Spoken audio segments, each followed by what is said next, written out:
ನಮಸ್ತೆ ಎಲ್ಲರಿಗೂ, welcome back to our YouTube channel ಹೂವಿನ ಲೋಕ. ಎಲ್ಲರೂ ಹೇಗಿದ್ದೀರಾ?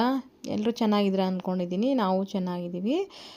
ಪ್ಲೀಸ್ ನಮ್ಮ ಚಾನಲ್ನ ಸಬ್ಸ್ಕ್ರೈಬ್ ಮಾಡ್ಕೊಂಡು ನೋಡಿ, ಹಂಗೆ ಬೆಲ್ ಬಟನ್ ಕ್ಲಿಕ್ ಮಾಡಿ. ನಾವು ಹಾಕೋ ನೆಕ್ಸ್ಟ್ ವಿಡಿಯೋ ನಿಮಗೆ ನೋಟಿಫಿಕೇಷನ್ ಬರುತ್ತೆ.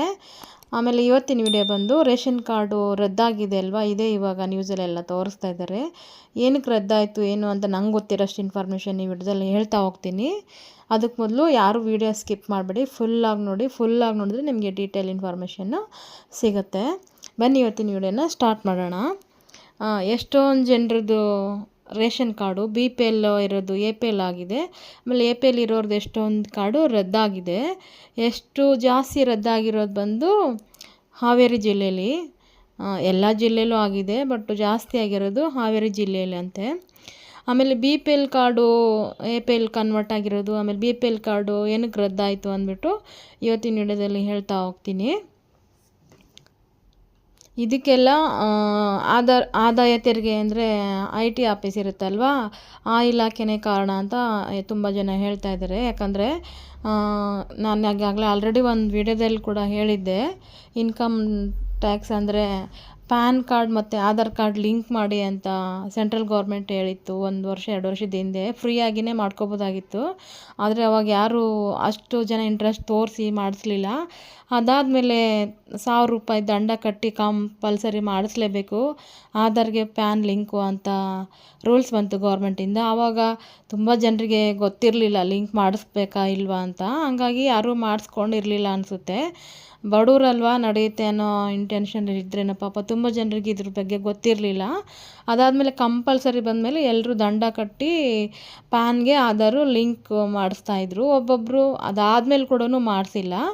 ಈ ಪ್ಯಾನ್ ಕಾರ್ಡು ಬಂದು ಆದಾಯ ತೆರಿಗೆ ಇಲಾಖೆಗೆ ಸೇರಿದ್ರಿಂದ ತುಂಬ ಜನ ಆದಾಯ ಅಂದರೆ IT ಅಲ್ಲಿದ್ದಾರೆ, ಅಂದರೆ ಆದಾಯ ಟ್ಯಾಕ್ಸ್ ಕಟ್ತಾರೆ ಅನ್ನೋ ಥರ ಅದು ಆ್ಯಡ್ ಆಗಿದ್ದರಿಂದ, ಆ ಥರದ್ರಲ್ಲಿ ಕೂಡ ಅದು ಆಟೋಮೆಟಿಕ್ ಆ್ಯಡ್ ಆಗಿದ್ದರಿಂದ ಕೂಡ BPL ಕಾರ್ಡು ರದ್ದಾಗ್ತಿದೆ ಅಂತ ಹೇಳ್ತಾ ಇದ್ದಾರೆ. ಆಮೇಲೆ BPL ಕಾರ್ಡ್ಗೆ ಮಾನದಂಡ ಇದೆ ಅಲ್ವಾ, 1,20,000ವರೆಗೂ ಮಾತ್ರ ಇರಬೇಕು ಅವರ ಆದಾಯ.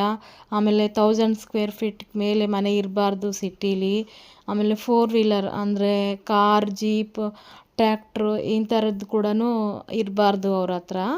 ಆಮೇಲೆ ಅವ್ರ ಆದಾಯ 1,20,000 ಅಷ್ಟರಲ್ಲೇ ಇರಬೇಕು. ಅದಕ್ಕೆ ಮೇಲೆ ಜಾಸ್ತಿ ಆದಾಯ ಇದ್ರೂ ಅವರು BPL ಕಾರ್ಡು ಅವ್ರಿಗೆ ಕೊಡಲ್ಲ ಅನ್ನೋ ಥರ ಗೌರ್ಮೆಂಟ್ದು ಈ ಥರ ಮಾನದಂಡಗಳಿದೆ ಅಲ್ವಾ. ಹಂಗಾಗಿ ಯಾರು ಜಾಸ್ತಿ ಈಗ ಟ್ಯಾಕ್ಸ್ ಕಟ್ತಾರೆ, ಆಮೇಲೆ IT ರಿಟರ್ನು ಸಲ್ಲಿಸ್ತಾರೆ ಅಂಥವ್ರಿಗೆಲ್ಲ ಕಾರ್ಡು ರದ್ದು ಮಾಡ್ತಾಯಿದ್ದಾರೆ. ಯಾಕಂದರೆ ತುಂಬ ಜನ ಹಂಗೆ ಕಾರ್ಡ್ ಇಟ್ಕೊಂಡಿರೋದು BPL ಕಾರ್ಡು. ಸ್ವಂತ ಮನೆ ಆಮೇಲೆ 2, 3, 4 ಫ್ಲೋರ್ ಇದ್ರೂ ಅವ್ರ ಹತ್ರ ಎಲ್ಲ BPL ಕಾರ್ಡ್ಗಳಿರುತ್ತೆ. ನಿಜವಾದ ಅರ್ಹರು ಯಾರಿರ್ತಾರೆ, ಫಲಾನುಭವಿಗಳು ಅಂದರೆ ನಿಜವಾದ ಫಲಾನುಭವಿಗಳಿಗೆ ಆ್ಯಕ್ಚುಲಿ ಅವ್ರ ಹತ್ರ BPL ಕಾರ್ಡೇ ಇಲ್ಲ. ತುಂಬ ಜನ ಅನುಕೂಲಸ್ಥರಾಗಿರ್ತಾರೆ, ಅಂಥವ್ರ ಹತ್ರ ಎಲ್ಲ BPL ಕಾರ್ಡ್ ಇದೆ. ಹಾಗಾಗಿ ಸರ್ಕಾರ ಅದನ್ನೆಲ್ಲ ಹುಡುಕ್ಬಿಟ್ಟು ರದ್ದು ಮಾಡೋಕ್ಕೆ ಹೊರಟಿದೆ. ಆಮೇಲೆ ಇನ್ನೊಂದು ವಿಷಯ ಏನಂದರೆ, ಅವರು BPL ಕಾರ್ಡ್ಗೆ ಅರ್ಹರಿರ್ತಾರೆ ತುಂಬ, ಅಂದರೆ ಅವ್ರು ನಿಜವಾಗ್ಲೂ ಬಡತನ ರೇಖೆ ಕೆಳಗಡೆನೇ ಇರ್ತಾರೆ. ಅಂಥವ್ರದ್ದು ಕೂಡ ರದ್ದಾಗಿದೆ. ಅಂಥವ್ರದ್ದು ಏನಕ್ಕೆ ರದ್ದಾಯಿತು ಅಂದ್ಬಿಟ್ಟು ನಾನು ಹೇಳ್ತಾ ಇದ್ದೀನಿ ನೋಡಿ. ಈಗ ಅವ್ರ ಮನೆಯಲ್ಲಿ ಯಾರಾದರೂ ಲೋನಲ್ಲಿ 1 ಲಕ್ಷ 1.5 ಲಕ್ಷಕ್ಕೆ ಮೇಲೆ, ಇವಾಗ ಎಲ್ಲರ ಮನೆಯಲ್ಲಿಯೂ ಲೋನ್ ಮಾಡಿ ಏನಾದರೂ ತೊಗೊಂಡು ಮಂತ್ಲಿ ಕಟ್ಬೋದಲ್ವ ಅನ್ನೋ ಇಂಟೆನ್ಷನಲ್ಲಿ ತೊಗೊಂಡಿರ್ತಾರೆ. ಏನೋ ಬೈಕ್ ಆಗಿರ್ಬೋದು, ಬೇರೆ ಏನೋ ತೊಗೊಂಡಿರ್ಬೋದು. ಲೋನ್ಗೆ ಹೋಗ್ತಾರಂದರೆ, ಬ್ಯಾಂಕ್ ಲೋನೆಲ್ಲ ಹೋಗ್ತಾರಂದರೆ ಬ್ಯಾಂಕ್ ಲೋನಲ್ಲಿ ಕಂಪಲ್ಸರಿ IT ರಿಟರ್ನ್ ಅಂತ ತೊಗೊಳುತ್ತೆ.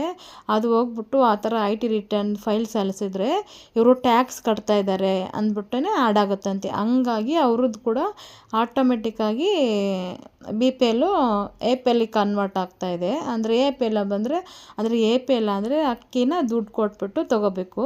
ಇನ್ನೊಂದು BPL ಕಾರ್ಡಲ್ಲಿ ತುಂಬಾ ಬೆನಿಫಿಟ್ಸ್ ಇದೆ. ಅಂದರೆ BPL ಕಾರ್ಡ್ ಇದ್ದರೆ ಬೇರೆ ಬೇರೆ ಸ್ಕೀಮಲ್ಲಿ ಅವ್ರಿಗೆ ಇದು ಸಿಗುತ್ತೆ, ಅಂದರೆ ಗೃಹಲಕ್ಷ್ಮಿ ಆಗಿರ್ಬೋದು, ಅನ್ನಭಾಗ್ಯದ ಅಮೌಂಟ್ ಆಗಿರ್ಬೋದು, ಇಲ್ಲ ಮೆಡಿಕಲ್ ಖರ್ಚಲ್ಲಿ ಅಂದರೆ ಅದರಲ್ಲಿ ಕೂಡ ಉಳಿತಾಯ ಆಗುತ್ತೆ. ಬಿ ಪಿ ಎಲ್ ಕಾರ್ಡ್ ಇದ್ದರೆ ತುಂಬಾ ಬೆನಿಫಿಟ್ಸ್ ಇರುತ್ತೆ ಅಂದ್ಬಿಟ್ಟೆ ಜನ ಬಿ ಪಿ ಎಲ್ ಕಾರ್ಡ್ಗೆ ಹೋಗ್ತಾರೆ. ನಿಜವಾದ ಅಂದರೆ ಬಡವ್ರಿಗೆ ಅದೆಲ್ಲ ಸಿಗಬೇಕು, ಯಾಕಂದರೆ ಅವ್ರಿಗೆಲ್ಲ ಅದನ್ನ ಇದು ಮಾಡೋದಷ್ಟು ಕೆಪಾಸಿಟಿ ಇರಲ್ಲ.